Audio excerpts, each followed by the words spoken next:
Love After Lockup, Season 3, Episode 49, the longest season known to mankind. Episode 49. I just want to know what series y'all done watched. They got 49 episodes in one season. I'll wait. Anywho, whoo child, they was given. Was the girls given tonight? Was the girls given tonight? Got my water for this review. Y'all, let's just go ahead and get into it. Before we get into it, y'all, don't forget to like, comment, and subscribe to the video and check out my decor. Is she giving or is she giving? Anywho, I'm ready to get right into this episode because this episode had me shook, Miss Thang. So we're gonna get right into Sean and Sarah, girl. Is Sean a hopeless romantic or is he not a hopeless romantic, girl? I feel bad for Sean because he down there in Ohio, done uprooted, girl, for Miss Sarah, girl. Sarah got the cutest baby ever. I feel so bad that she missed so much of her life, child. That is a cute baby, girl. I'm glad to see Sarah being a mother and everything, but Sarah, why is you doing my boy Sean like that? Why are you acting like he didn't move all the way down there to Ohio for you, Miss Thing? I don't understand. So we start the episode with Sarah and her cute baby girl talking to her mother and everything like that, Miss Thing. Apparently, she said her mother is the one that picked her up, when she made that grand exit from Sean's vehicle. So girl, we don't go with that story, Miss Dane. But they start off showing Sean getting out the shower, buck naked, child. I was like, y'all, that is a visual I did not need. I did not need that visual at all. But Sean is saying that he lives in Ohio alone because he moved out there for Sarah, and she's basically playing him to the left. Which I'm thinking this. I know Sean from last, season. Obviously, he make moves like this. He jumps into it, with his whole heart, and I don't think there's nothing wrong with that. But she confirmed something that I already kind of knew. I said this. I said Sean probably offered to move out there, and that's how that happened. And then she confirmed that that was his decision to move out there, and so she didn't really feel that bad about it because she was saying, I don't really know him like that. He offered to move out here, but this is my thing, Sarah. If you wasn't feeling him like that, I know you was taking his money. That's one thing, but here's my thing. You could have at least told him, hey, I want to take it slow. Don't move from Las Vegas to Ohio. Let's just get to know each other. Let's continue talking on the phone. I'll visit you. You can pick me up, but don't move out here. I feel like that's all you really had to say. For you to be like, oh, that was his decision. That was his decision. I didn't really like that because I kind of just felt like you know, were okay with it at the time because you wanted the money and you probably felt that was the only way you were going to get it. And, girl, get your money how you get it, but don't come out and be like, oh, well, that was his decision. I'm pretty sure were kind of okay with the time. You might have even provoked it. I don't know. I wasn't there. I'm just saying, like, it seems a little sketch that all of a sudden you don't want to have nothing to do with him. And here's the thing with Sean. Sean ain't a good looking guy, but he's not a horrible looking guy either. I don't know what is up with Sean. And he was talking on the phone with his ex, Kelly. Kelly, I think, is just very amused by the situation because she knows where this is going. If she called him a dumbass, and I was just like, that was harsh, but that was the truth. Like, somebody needs to tell him the truth. Nobody tells Sean the truth. Well, actually, they do. His friend Hector did too from like 2 seasons ago. But anywho, he told him the truth too. Sean just don't want to hear it. That's what it is. Sean don't want to hear it. Sean is gonna do what Sean wants to do. And Sean, I just feel like you saying like, oh, she lied to me. She said she had one kid. She didn't tell me. She wasn't being honest. Sean, have you been honest? You got 6 whole kids that she don't know about. And for you to say last episode, oh, I don't remember how many kids I said I had. Well, clearly you didn't say 6. Because if you had said 6, you would have known. So you didn't tell the truth. So y'all both lying to each other. So that's just down there. I don't have time for Sean. I don't have the energy for Sean. I don't have the energy for Sarah. Sarah is basically another Destiny. I didn't really think he gave her that much money, but then she came out and said that he gave her. Well, did he say it or did she say it? I think he said it. He said he gave her like $5,000 to $6,000. I think it was 5 or 6 thousand. It might have been more. Anywho, it was a lot. To me, $5 or 6 thousand, anything over 1,000 is a lot for anybody in jail. That's just my opinion. What could you possibly be doing? You don't have bills to pay. You don't have a car payment. You don't have insurance. What are you buying for thousands of dollars in jail? I've never been to prison, but it don't sound that expensive. So I don't get what the money is used for. I'm just move right along because Sean, this is the exact same foolishness that you pulled last season with Destiny. And to be honest, we're not here for it. We're not here for it at all. I'm moving right along because I don't have time for it. I'm moving right along to Stan and Lisa because they are way more interesting. Sean and Lisa. Let me take a sip of my water. Lisa came back. Lisa, I'm just get right into you, Miss Thing, because this is the thing with Lisa. Lisa, I think you are bluffing. Lisa be bluffing, y'all. She act like she got so many options. She don't have to be with Stan. She don't need Stan. She calls the shots. Lisa, you don't. You always say the same exact thing every time you pack up all your stuff in them plastic hefty bags. Girl, you would have thought with all the money he gave you, you would have bought you a nice little set of luggage. Girl, when you pack up and you get mad, you always put your shit in the same trash bags as last time. And girl, I'm embarrassed for you. So Lisa, here's the thing. You don't have nowhere to go. You don't have no options. You don't even have reason to be calling shots. You can't call shots, Lisa, because you have nowhere to go. You have no leverage. You have to come back. You don't have any money. That's the thing. She always said, I'm going to give you 48 hours to think about it. No, you're giving him 48 hours because you know you're going to bring your ass back tomorrow. That's why. And she always said, oh, I got options. I'm going to do me. I'm going to get mine. No, you're not. No, you're not. You dating this old man with this old toupee because you don't have no other options. You have nowhere to go. And he a fool because he apologized. Well, he's not a fool. But I mean, I admit he should have been talking to, what's her name? Who was he texting? He was texting some girl, Tina. He was texting Miss Tina. Let me fix my camera, y'all. Oh, Lord.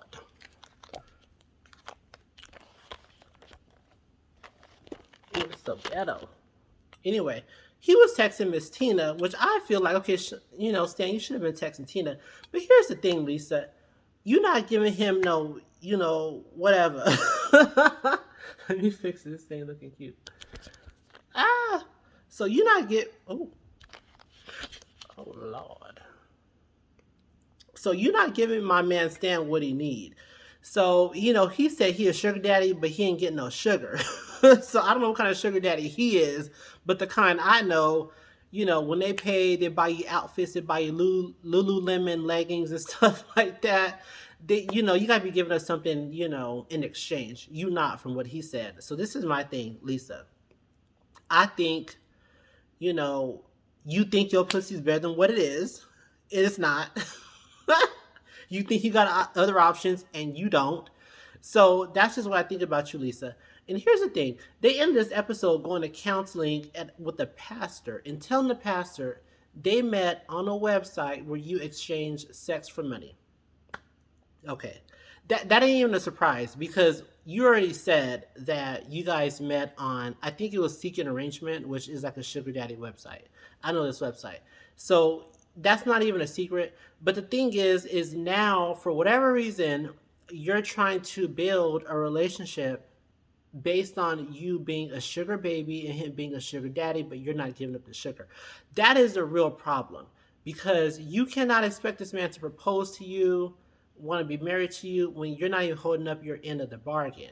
If you met under these conditions, I feel like these are the conditions you need to stick with. You need to meet these stipulations. But if you're not going to meet them, he's probably not going to marry you. He did say that he loves you. He loves being around you. He loves your company. He loves your personality. I think on some level he does. But it always comes back to the sex, if you notice. He always talks about the sex because that's really what the foundation is. And I think the pastor was trying to be a little, professional. He didn't want to say sex, but he did say, it's built on a rotten foundation. That's in the church world, that's, rotten. That's like sin, sex, lust. That's what he meant. So that's what you're trying to build this relationship upon. That's the foundation of this whole thing. So until you give that up, you're not getting a ring. You're not being proposed to. I hope you don't, because he a fool if he does.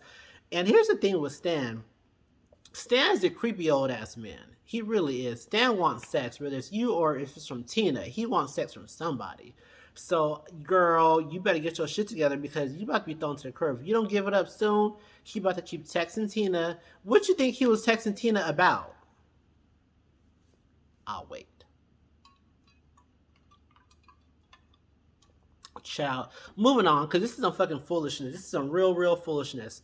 Stan, move on. You're being used. I don't know why these people don't realize they're being used. That's my thing. That's always been my thing with the show is I don't understand how people can not understand that they're being used. Whew. Moving forward to John and Christian. Let's just move on forward because wedding venue shopping. I like this venue. I really do. It's very country, kind of old school. I like this wedding venue. But here's my thing. I was like, are they not already married though? Like that's my thing. Did y'all not get married in the back of like a Dodge Ram? I could have sworn they got married in the back of a Dodge Ram or Chevy Silverado or F-150. Something would have been. I thought they did, but apparently they want to have an official wedding. She wants to be in a white dress. I thought white dresses were for virgins, but that's just me. No alcohol because she's on parole, but bitch, I'm not on parole. So if I go to your wedding, I'm gonna expect alcohol because you might be on parole, Miss Thing, but I'm not. So that's just my thing on that. But she wants Miss Tara to be part of it, and I was just like, bitch, I don't know if I want any hoe part of my wedding who was trying to make moves on my fiance. Girl, good day.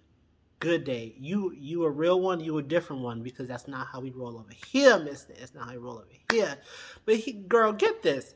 He pays for the venue with not one, not two, not three, but 4 different credit cards. And I was just like, John, get your shit together. How are you paying for this venue with 4 different credit cards? You know what that tells me? You ain't got it. You ain't got it. You ain't got it. You ain't got it. You ain't got it. Girl, Miss Thing, if you gotta use 4 different credit cards, you do not have it. Talking about 300 on this one, 300 on this one, 500 on this one. Girl, what's the tea? I can't. I can't. But the dress she picked out was actually really cute. I like the dress. I don't know. I'm a guy. I don't know much about wedding dresses. I don't care about wedding dresses. I don't even like weddings. But I feel like the dress is kind of cute. It had like, shiny stuff. There's probably a word for it. It's not called shiny stuff. There's probably a word for it, like the shiny stuff that was all right here. And then it was on the... I didn't like the shiny stuff on the sleeves, though. I didn't like the sleeves at all, but I like the dress. The dress is cute. Anywho, so actually Tara's part of the wedding party, and she don't show up because they said she's probably on that stuff. Here's the thing with that. I actually identify with this a lot because I have people that I know very, very close. They're, dealing with that same type of thing. And it is frustrating when they say they're going to do something, they don't do it. They say they're going to show up, they don't show up. And you're calling and you do just want to, like, it puts you in a mindset that you just want to go over there, break the door down, just be like, ugh, snap out of it. But you can't do that because it's not how it works. I know exactly how that feels, to be honest with you. So when her mom called, Tara saying, like, you said you're going to be here, you're not here, I'm going to send somebody to your house. Girl, she got pending charges. She's probably on parole. Don't do that. Don't send nobody over there. That's the last thing you need to do is send somebody to somebody's house if you think they're doped up or something, girl. Don't do that. This is going to make the situation worse. So I don't think she's going to do it, but whatever. Christiana, move on. I don't know why you would make somebody part of your wedding party anyway who try to make a move on John to begin with. That's just foolish to me. And to think she's actually going to show up when you haven't talked to her in so long is just kind of foolish to me. So I think you should just move on. Find some real friends who are like sober and actually going to show up for your big day. So that's just that on that. Brittany and Marcelino, let me tell y'all something. I said this 2 episodes ago. I would never in my life put $8,000 into an account that I'm not on. Girl, you can really kiss my ass with that. I don't care what we investing in. If we investing in a property, whatever, girl, let me know when escrow closes. I will wire my $8,000 upon closing, but I will not put it into your account. Why'd I put it into your account? For what? Good day. I'll be messed up. $8,000. And $8,000 ain't really even that much money. But that's a lot of money to be losing, even as a gambler. Which, Marcelino's a self-proclaimed gambler. You have to be in Vegas. But $8,000 is missing into an account that I'm not even on. Girl, bye. That was a foolish move to even begin with. So I'm not even, if y'all get screwed out of it, I'm not even mad because that was just foolishness to begin with. So they didn't have much to give. Basically, they're still talking about this money that they invested. They're saying they're gonna go over to the house, demand to get their money back, get their stuff back. They banging on the door. It's just drama. Brittany, honestly, here's my thing. One marriage, 3 kids later, or 2 kids later. She already had 1 kid, but 2 kids later, a house, a car. You don't need to be a part of this, to be honest with you. You really don't. It was just, I know it's for the show, but it was just nonsense for you to even go over there banging on the door. You could have sent Marcelino, sent your friend. I think the friend is in on it. That's really what I think. The girl with the burgundy hair, I think she's in on it. I'm sorry, I don't know why I think that, but I think she's in on it. That's just my thought. But for you to go over there when you fresh off parole, I don't think so. Mm-mm. If you value your freedom in any type of way, I think that was just a mistake. I think you should just really reprioritize. Marcelino, you could have went. I don't care. You don't even have a real job. You gamble. So if you go to jail for a couple months, for some nonsense, girl, nobody cares. You don't even have a real job. Brittany don't need to be over there because Brittany got too much to lose. She fresh off of parole. She needs to be at home. That's all I'm gonna say. They left off with them banging on the screen door, and that was really just it. Anyway, Amber and Puppy. Was it me, or does Puppy always look like she just woke up? Like whenever they show her in the scene, she's just like, yeah, he's controlling, he's aggressive. I think I think Amber wants me. I don't think it's going good. Puppy, girl, get your shit together. I don't know what's up with Puppy. She's looked out of it. I don't know what it was. And then she came out and said, she thought Amber wanted to be with her, but then, it's been kind of a downward spiral ever since Amber dumped her. And I was just like, girl, Amber did not dump you. Y'all wasn't even together. Here's the thing. I said this like in another review. Puppy thought they were together. Amber did not think they were together. That's the miscommunication. I don't know if off camera there were other conversations, whatever. Obviously, we don't see everything, but on the show, y'all were not together. Y'all were not together. Period. You didn't get dumped. You can't get dumped when you were never spoken for. You just weren't. And Eric, the boyfriend, yo, I don't know about Eric.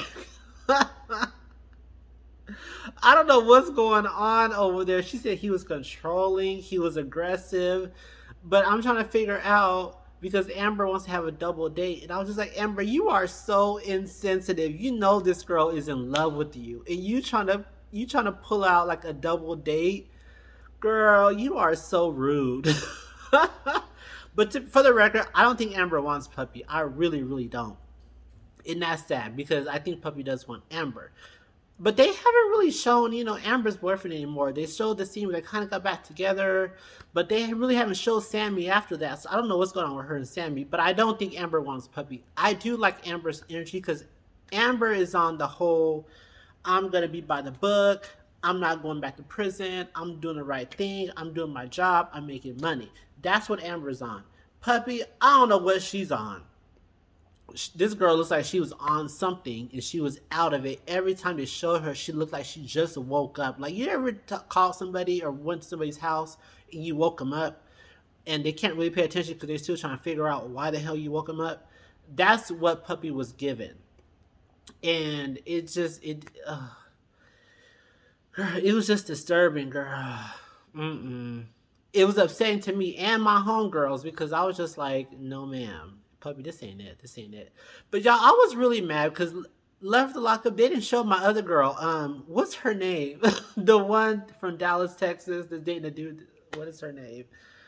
I forget her name, but she's dating a dude, the one from last episode where she saw his paycheck and she was like astonished.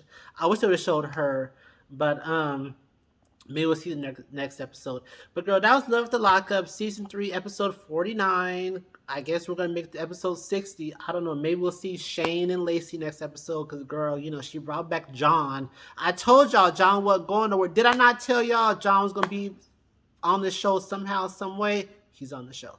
So I'll see y'all next episode for Love After Lockup episode. I'm sorry, season 3, episode 50. I will see y'all later. Don't forget to please like, comment, and subscribe. And I will see y'all in the next one. Deuces.